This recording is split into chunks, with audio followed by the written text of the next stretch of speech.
Kinben Book 6, Chapter 148. Nagkampiyon nga ang team ni Coach Vlad sa isang high school league sa Cagayan de Oro City at kahit na sila ang underdog ay nagawa pa rin nilang talunin ang defending champion. Ito nga ang unang taon din na na-handle niya ang kambal na Lastimosa at ang dalawang ito ang bumago sa lineup niya mula sa pagiging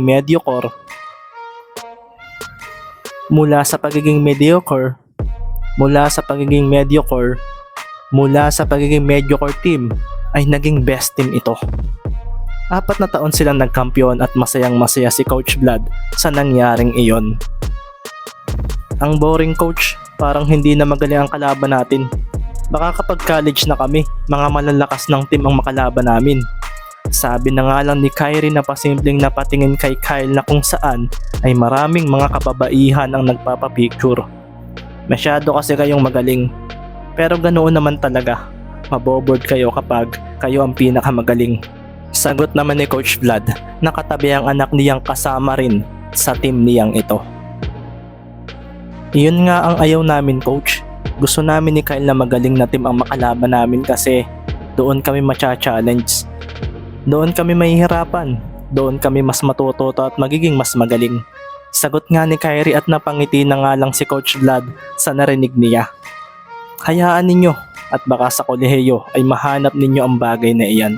Sabi nga ni Coach Vlad at may kita nga si Kyle na lumapit na rin sa kanila.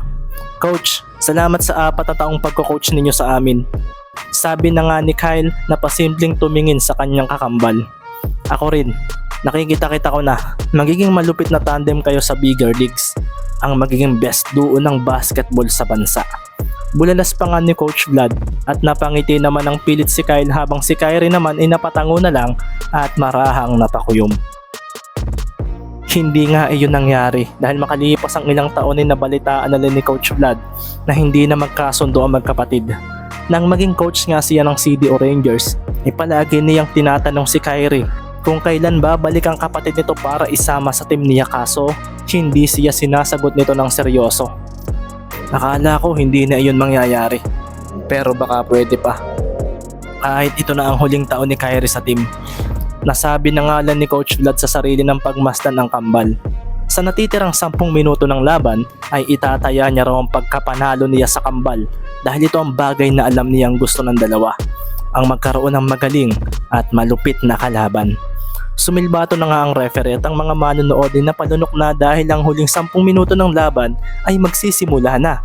Ang team leaders nga ng mga cheerers na taga Misamis ay pinag-cheer na ng todo ang kanilang mga kasama. Kinalampag na nga rin nila ang malalaki nilang tambol. May kita nga rin ang pagwagayway ng ilan sa bandera ng Rangers. Mendez, Ibanez, Sanchez, Lee magbuo ang sa Calapan City habang Kyle, Kyrie, Quirino, Perena, Dilima naman ang sa Cagayan de Oro City. Sa pagbigay nga ng referee ng bola kay Dilima para sa inbound pass ay dito na nga rin makikita ang paghahanda ni Ricky. Seryoso rin nga niyang pinagmasa ng kambal na Lastimosa at ramdam niyang gaming mode na ang mga ito. Humanda kayo, ibigay natin ang lahat na makakaya natin hanggang sa huling buzzer.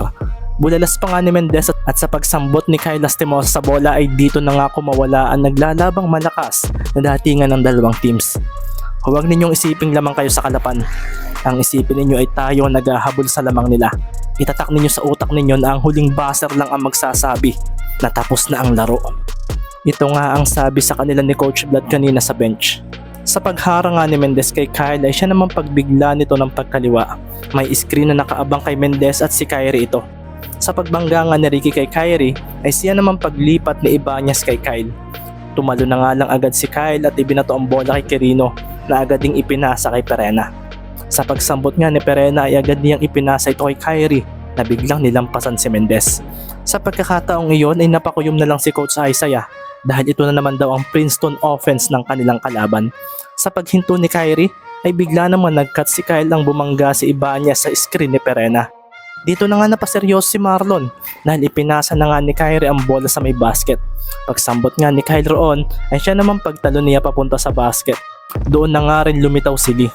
Hinampas ni Marque ang bola kaso inilayo ni Kyle iyon gamit ang kaliwa niyang kamay at doon pa lang niya binitawan iyon.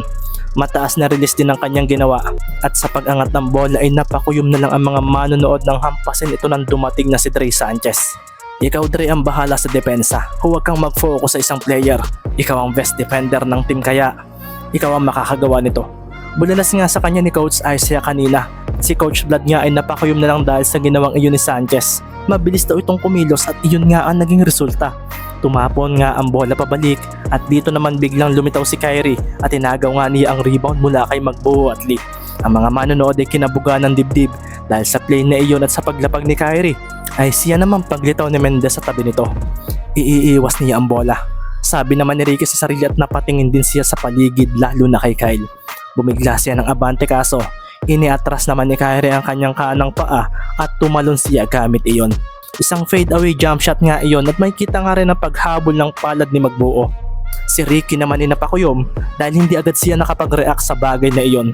Sinanggi kasi siya ni Kyrie at ngayon nga ay makita na lang ang pag-arko ng bola pataas. Tinaasan niya ng release. Bulalas na nga lang ni Marlon at sa paglapag niya ay napabangga pa siya kay Kyrie na agad na napaupo sa sahig.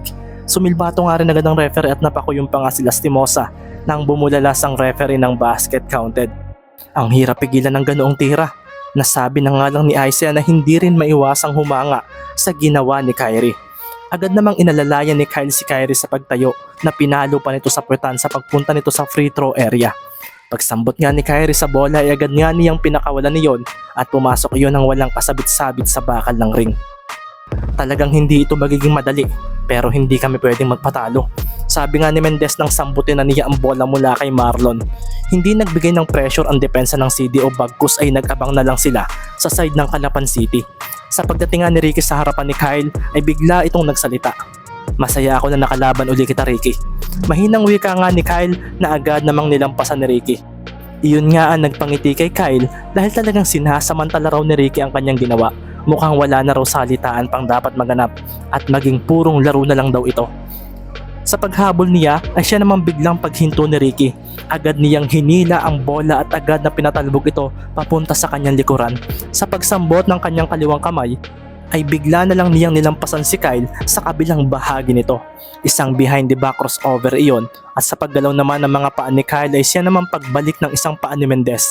Isang step back naman iyon at dito na nga napangiti si Kyle at nag-abang sa harapan nito. Sige, itira mo. Sabi nga ni Kyle sa sarili at si Ricky naman ay pinakawalan pa rin ng bola at dito na nga napaseryoso ang mga manonood dahil papunta ito sa likuran nito. Isang pass to the back ang ginawa ni Ricky at doon na nga lumitaw si Markely. Ang defender naman itong si Perena ay bumangga sa screen ni Dre at isang quick 3 ang pinakawalan ng Calapan na agad namang hinalit ang basket sa pagpasok ng bola. 94-78 at isang full court press defense naman ang ginawa ng Calapan sa kalaban. Agad namang napangiti ng marahan ng kambal sa depensang ito at bumigla nga sila ng mabilis sa pagtakbo papunta sa side nila. Sina Ricky nga at Carlo ay hinabol ang mga ito. Dito na nga rin ibinato ni Dilima ang bola sa side nila at nagwala ang crowd nang talunin ni Kyle ang bola laban kay Ibanez. Napaseryoso na nga lang si Carlo nang bitawan din agad ni Kyle ang bola habang nasa ere at si Ricky ay napaseryoso rin nang hindi kay Kyrie dumiretso iyon.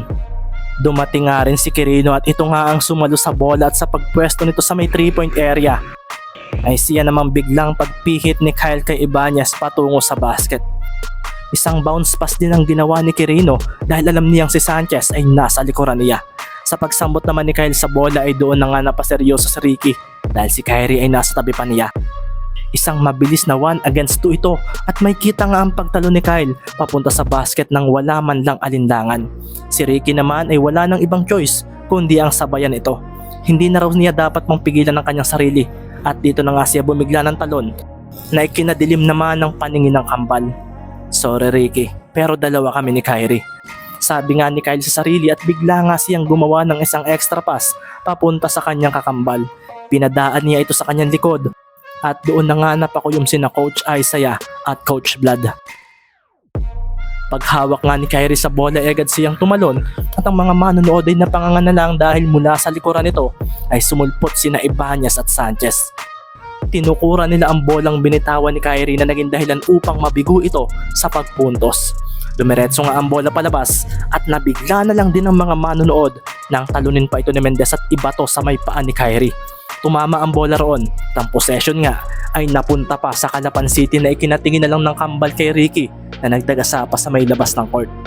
Ang mga manonood ay natahimik at biglang napangiti ng alukan ng kamay ni Kyrie at Kyle si Mendez para tulungang tumayo. Agad namang hinawakan ni Mendez iyon at agad din siyang hinila ni Kyle at Kyrie. Talagang ayaw mo magpatalo, sabi nga ni Kyrie na ikinangiti naman ni Mendez. Hindi lang ako ang ayaw matalo sa game na ito. Lahat kami ay ayaw magpatalo. Sagot naman ni Mendez na ikinangiti naman ng kambal dahil talagang pinapahanga sila ng manlalarong ito sa mga salitang lumalabas mula sa bibig nito. Sa pagsambot nga ni Mendez sa bola, ay binigla na lang siya ng kambal ng isang double team defense. Si Ricky naman ay napangiti dahil imbis na umatras ay umabante siya na inaasahan na ng dalawa. Dito na nga pinagsara ni Kyle at Kyrie ang kanilang depensa kaso nabigla na lang sila nang lumampas si Mendez. Kung pagdating daw sa bilis ay tiwala raw si Ricky sa kanyang kakayahan. Nilampasan nga niya ang dalawa at pagkatapos ay doon na nga napakuyom ang mga manonood. Sa pagdating nga ni Ricky sa side nila ay inaasahan na nilang titira na ito ng tres kaso lumampas din bigla sa kanya ang kambal na Lastimosa at kung ginawa raw niya iyon ay baka nasayang lang daw ang possession nila. Alam ni Ricky na hindi susuko basta ang dalawa. Kung kaya sa pagdating ni Kyle sa kanyang harapan ay agad na nga lumapit si Magbuo. Doon na nga kumaliwa si Mendez at bumangga si Kyle sa screen ni Marlon. Ang mga manonood nga ay napakuyom na lang dahil sa pagharang ni Dilima kay Mendez ay agad na yumuko si Ricky at nagbigay ng isang mabilis at malaking pag-abante. Isang duck-in move iyon. Doon na nga niya diniretso ang basket at sa pagdating niya roon ay bigla na lang humarang si Perena na makikita rin ang kaseryosohan sa mata. Sa pagkanan nga ni Ricky ay binigla niya ng hawak ang bola at pagkatapos ay isang bilisang pagkaliwa ang sunod na kanyang ginawa. Si Perena nga ay napaseryoso nang lampasan siya ni Mendez dahil isang Eurostep crossover ang ginawa nito. Sa pagdating nga ni Mendez sa may basket ay agad na siyang tumalon at doon na nga siya napangiti dahil lumitaw na lang din bigla sa ere si Kyrie. Nagtama nga ang mga mata nila at biglang inilayo ni Mendez ang bola habang nasa ere. Mula naman sa likuran niya ay naroon na rin si Kyle at ang mga manonood ay napaseryoso na lang sa mga pwedeng mangyari. Kung gagawa ka ng extra pass, mauhuli ko iyan. Sabi nga ni Kyle sa sarili, maganda ang timing ko. Swerte mo na lang kung may ipasok mo iyan. Bulalas naman ni Kyrie sa sarili. Si Ricky nga ay pinakawalan pa rin ng bola at ang mga manonood ay napakuyom na lang nang tumbukin ng bola ang dulo ng ring.